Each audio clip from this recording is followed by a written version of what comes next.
This is Money Mind on CNA 938 with me, Stanley Leong and Lynn.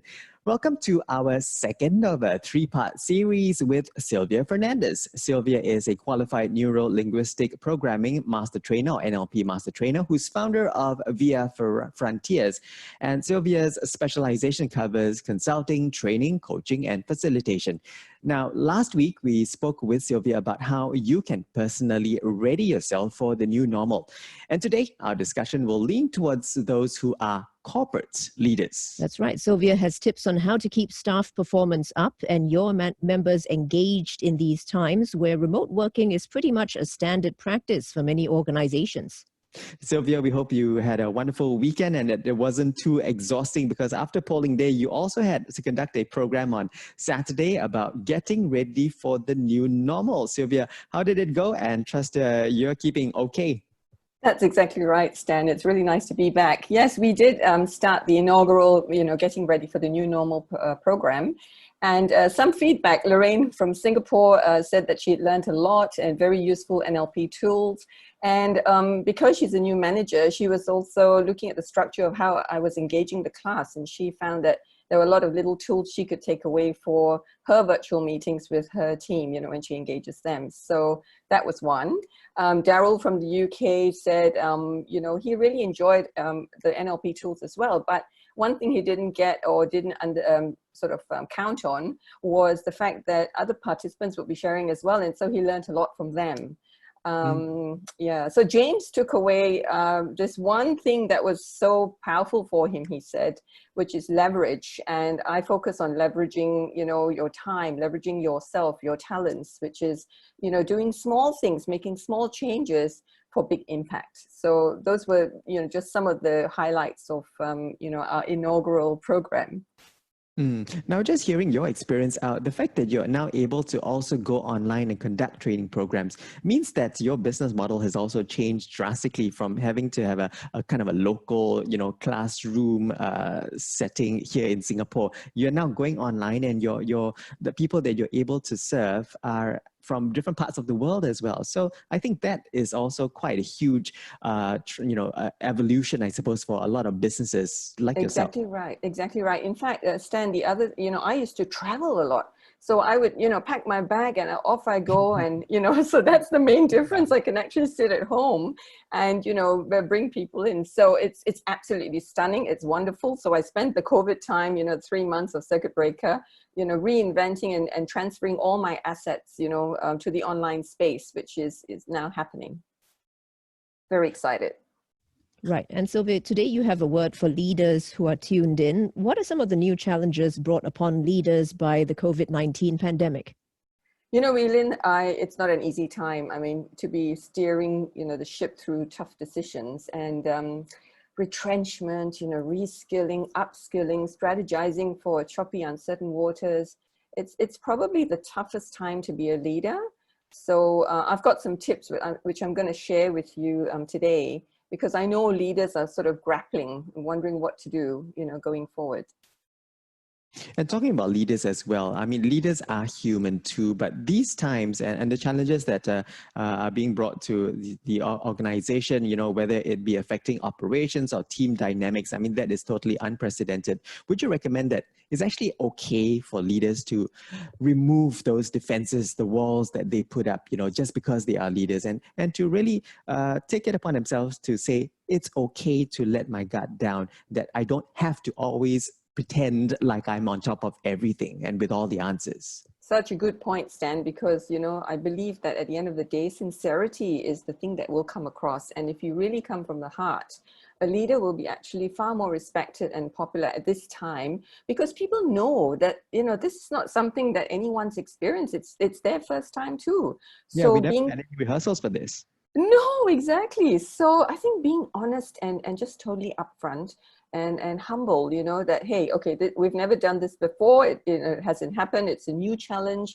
Let's, all sit down as a team, roll up our sleeves and let's get moving together. So that is also a sense of belonging for the team to be part of it, and also requires the leader to sort of like step out of their ego and come down to the level of their people, and be able to, you know, steer the ship together rather than think that this is a one man or a one woman job, you know.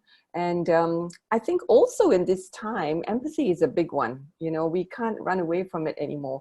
And if you're not the sort of person who shares yourself too much, or, you know, ask questions about others, you know, how are you going, what's happening, I think it's time to do so. You know, it's just that phone call and opening lines of communication. How's it going this week or today? You know, I know you've got a tough job ahead of you, but blah, blah, blah, you know. So opening up channels of communication, and also sharing whatever you know about the organization, where you're heading, what's going on, because people feel a sense of comfort when they know the senior leadership team is also a bit more, you know, is working on it, or at least they've got some idea and, you know, there's some direction, you know. So it starts to give people a level of comfort. And I think I always say this: openness to ask, you know, because people sometimes have your employees are there with you, and they're on the ground, they're operational, you know, they may have insights about things that you don't. So just ask, you know, for ideas. What do you think? That's a really powerful question. Will all these come under EQ in some sense? Yes. And I know in the 18 years that I've been doing, you know, corporate work, I do know that a lot of people sort of shy away from that. The very savvy leaders are right into it, but, you know, there is no opportunity now, there's no option. You have to get into it, the EQ side of things, you know, to relate to your people, to communicate with them, and to empathize. You know, how are you going? I know this is a rough time for you as well, you know, to come down to that level. And if you're not comfortable with it, you know, perhaps you need to hire a coach, you know, to help you with that. But I think there would be some leaders perhaps who might think of doing all these things as being a sign of showing weakness, of not having the answers, of not being on top or on the ball with you know, making decisions that are clear. Would that necessarily be seen by the people that you lead as being a weak leader? Actually, most, you know, Stan, sorry to interrupt, but, you know, more so today, because we have the younger generations in the workforce, more so today, they wait for that, they look for that, you know. So maybe in the old days it was seen as a sign of weakness, but today, no, they're actually looking for it. You know, they gravitate to leaders who are emotionally inclined and who are able to relate to them, you know, because the new generations are in the workforce, and they think completely opposite to the old days of the baby boomers or Gen X, you know. Well, Sylvia, I think EQ is something that is not taught in school. And as you know, Singapore is a very results-oriented place, and it doesn't focus so much on soft skills. Could you give us some advice on how to develop EQ short of engaging a coach? Yeah, exactly. That is the biggest gap. You know, you've got it, Lynn. And I think just allowing yourself to feel, you know, so if I feel whatever I feel, I can communicate that to, you know, whoever I'm dealing with. So that's the first step, to be able to feel. So come from your heart rather than your head. You know, stop analyzing and judging the situation, but just come from the heart. How do I feel about the situation? How do I feel about what that person said? How do I feel about my team not managing themselves well? You know, how do I feel? And if I'm not, you know, if I'm angry, if I'm not happy, well, I'll communicate that. If I'm happy, if I'm grateful, I will communicate that. There's not enough sharing of, you know, how I feel in the workforce, you know, because in the past that was just the way it was, you know. There is this concept that we've got to have that distance in order to be respected. Not true anymore. You don't have to be, I mean, you can still be firm. You can be emotionally, in fact, most people who are emotionally intelligent are very firm. Okay, you could still say, that's not acceptable. It's outside the boundaries of what I'm thinking, or what we'd like to do. However, you know, inside of that, you know, it's just a wonderful thing to do, because people feel then they're human beings. You know, it's one human being relating to another. I'm probably going to be making a stereotypical statement right now about how women leaders perhaps are more in touch with their feelings. Not that they don't lead with their head as well, but, you know, what are your thoughts on that, you know, where it concerns gender playing and gender roles here with regards to leadership? Are women more attuned and in tune with what they're feeling and how they lead rather than men? Yes, because it's statistically proven that that's how women are. Okay, emotionally we are connected, you know, just naturally. Men, it doesn't mean that men are disconnected. They are also connected. It's just that they don't communicate how they feel. They don't step into it and communicate it out verbally. So that's where the disparity lies. So people seem to think that, oh, men are not, feeling, but they do. It's just a question of sometimes, when I was in the corporate space, working with a client, I would ask my clients, how do you feel about that? So get them, used to starting to share their feelings. So yes, it's true. I mean, if you look at the global leadership, okay, and I mean, a lot of the women leaders are the ones who are doing well with the COVID, issue at hand. Right, more nurturing perhaps. More nurturing, yes. Yeah, I believe you also discovered some leadership styles that direct the mind and behavior, if you like, of leaders. Tell us what you found. Yeah, through a stroke of coincidence, I came across this article about a new research that INSEAD conducted, and they surveyed more than 300 CEOs in Europe.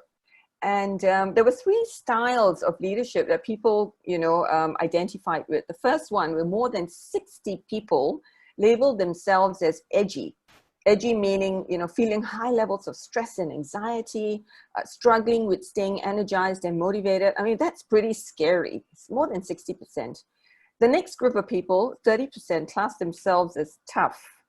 So they consider themselves cool-headed leaders, very determined to persevere and lead their organization to a better future, at least not feeling anxious. And the last category, only 10% label themselves as keen. So really excited about the opportunities and the challenges that have arisen due to the pandemic.